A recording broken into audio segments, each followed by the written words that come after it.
muito antes do português desembarcar por aqui armado até os dentes com espada numa mão e cruz na outra, antes das fronteiras, bandeiras, hinos e constituições, já existia algo infinitamente mais poderoso do que qualquer canhão europeu: a linguagem.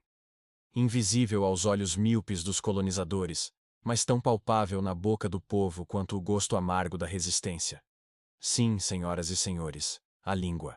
Uma entidade quase ateia, livre de dogmas, que não só conectava culturas, como transmitia segredos ancestrais e mantinha de pé um senso de pertencimento, mesmo quando o açoite descia sem piedade. Mas prepare-se, porque agora vem aquele plot twist que nem seu livro de história ousou contar.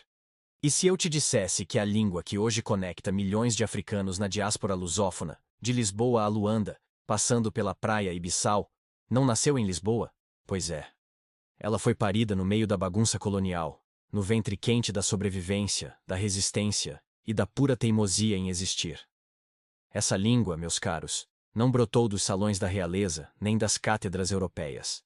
Ela foi tecida, quase contrabandeada, nas beiradas do tráfico, entre barracões de escravizados, nos mercados improvisados e nas aldeias que aprenderam a se reinventar, em silêncio.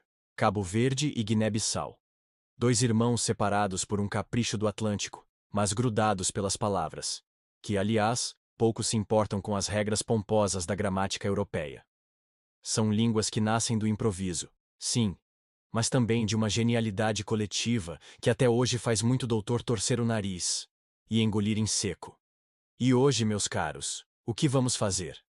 Simples. Vamos mergulhar, sem boia, sem medo, nas origens do crioulo da Guiné-Bissau. E sim, vamos cutucar a ferida sem anestesia. Quem veio primeiro? Quem pariu esse idioma que carrega nas sílabas as cicatrizes da escravidão, a força dos povos africanos e uma memória que teima em não morrer? O crioulo da Guiné-Bissau, também chamado de criol ou guineense, não é, repito, não é um português mal falado. Não é um português mal falado. Apesar de muita gente ainda sair por aí espalhando essa pérola de ignorância com a mesma confiança de quem não leu nem a bula do remédio. Na verdade, estamos falando de uma língua viva e legítima, cheia de estruturas sintáticas próprias, regras internas mais bem alinhadas que muito código tributário, e um vocabulário que é um verdadeiro relicário do português arcaico dos séculos XV e XVI, misturado, sem cerimônia, com fonologia, semântica e morfologia das línguas africanas, especialmente das etnias Balanta, Mancanha, Mandinga, Manjaco, Fula e Papel. O nascimento desse idioma aconteceu ali mesmo no olho do furacão colonial, na região chamada Guiné de Cabo Verde, uma faixa costeira que, muito antes de ser destino turístico, foi um dos motores do tráfico de seres humanos e de toda a engrenagem colonial. No meio desse caldeirão fervente de exploração, dominação e resistência, nasceu uma necessidade urgente: uma língua franca, uma ponte linguística. Só que, veja bem, não foi a coroa portuguesa que a criou, nem padres, nem senhores de engenho. Quem fez foram os próprios africanos. Porque se a opressão vinha de cima, a criatividade sempre brotou de baixo. Esse idioma foi, e continua sendo, uma ferramenta afiadíssima. Servia para entender ordens, negociar, resistir, planejar fugas, burlar sistemas e, acima de tudo, sobreviver. Nos portos, nos campos, nas senzalas e até nos quilombos que já começavam a nascer dentro da própria África. Mas para entender esse enredo por completo, é preciso cruzar o Atlântico. Porque, acredite ou não, o crioulo de Cabo Verde, hoje todo bonitinho, com suas variantes organizadas nas ilhas, não surgiu ali por geração espontânea. Não, senhor. Quando os portugueses começaram a ocupar Cabo Verde, lá em 1472, quem eles trouxeram? Exato. Africanos escravizados. Adivinha de onde? Da mesma região onde o crioulo da Guiné-Bissau já circulava feito vento teimoso pelos portos. Ou seja, esses africanos não chegaram às ilhas de mãos vazias. Trouxeram suas línguas, tradições, crenças e, pasmem, um idioma já em gestação. Muitos linguistas, que felizmente largaram o eurocentrismo na porta da pesquisa, afirmam sem medo: o crioulo de Cabo Verde não foi inventado do zero nas ilhas. Ele é, sim, uma adaptação insular do crioulo continental da Guiné. Aliás, há um certo consenso, raro, mas existe, de que o crioulo da Guiné-Bissau é o mais antigo de base portuguesa ainda falado no continente africano. Sabe o que isso significa? Que ele surgiu antes mesmo dos portugueses se organizarem direitinho nas ilhas.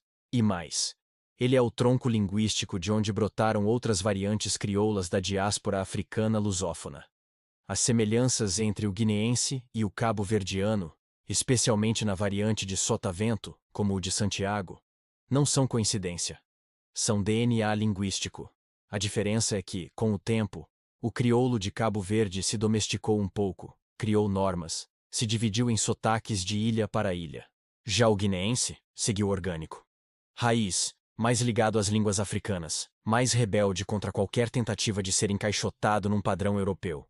Mas atenção, tanto lá quanto cá, o crioulo nunca foi só uma ferramenta. Foi, e continua sendo, um grito de identidade. Durante séculos, os colonizadores empurraram o português goela abaixo como selo de civilização. Quer diploma? Português. Quer emprego? Português. Quer ir para a missa? Português, claro. Mas o povo respondia, em crioulo. Era nessa língua que se ensinava, se aconselhava, se contava história, se rezava e se amava. E na Guiné-Bissau, o crioulo foi mais longe. Virou arma de guerra. Literalmente.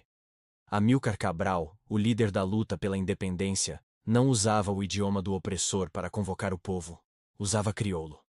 Porque sabia que revolução de verdade se faz na língua que nasce da terra, não da colônia. Mesmo depois da independência, o crioulo continua tratado como aquele parente inconveniente nos jantares oficiais. Está lá, sempre presente, mas na cozinha, no quintal, no palco dos rappers, nas rimas do funaná, no batuque cabo-verdiano, nas conversas do povo e, principalmente, na resistência diária. É uma língua que pulsa, que sangra e que floresce, ao mesmo tempo. E se existe uma lição nisso tudo, é que podem até tentar calar um povo.